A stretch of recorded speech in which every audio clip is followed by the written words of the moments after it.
Hi అండి. ఇవాల్టి special paneer బుజ్జి. ఎక్కువ మసాలాతో పని లేకుండా చాలా త్వరగా అయిపోయే రెసిపీ ఇది. సో ఇంకా లేట్ చేయకుండా డాబా స్టైల్ పన్నీర్ బుజ్జి ఎలా చేయాలో చూద్దాం.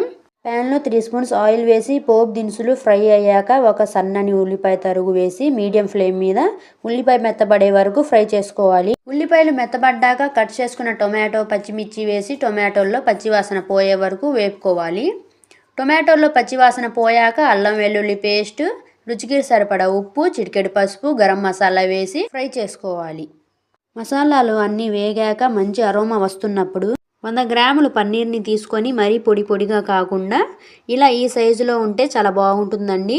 మసాలాలన్నీ పన్నీర్ని పట్టేలా 3-4 నిమిషాల వరకు ఫ్రై చేసుకోవాలి. ఆ తర్వాత చివరిగా కొత్తిమీర చల్లుకొని స్టవ్ ఆఫ్ చేసుకోవాలి. ఇలా వేడివేడిగా ఉన్నప్పుడే నిమ్మకాయ పిండుకొని తింటే అబ్బబ్బా ఇంకా మామూలుగా ఉండదు. ఏంటి మీకు నచ్చిందా? ఇంకెందుకు ఆలస్యం, మీరు ఒకసారి ట్రై చేయండి. నచ్చితే లైక్ చేయండి, షేర్ చేయండి, సబ్స్క్రైబ్ చేయండి.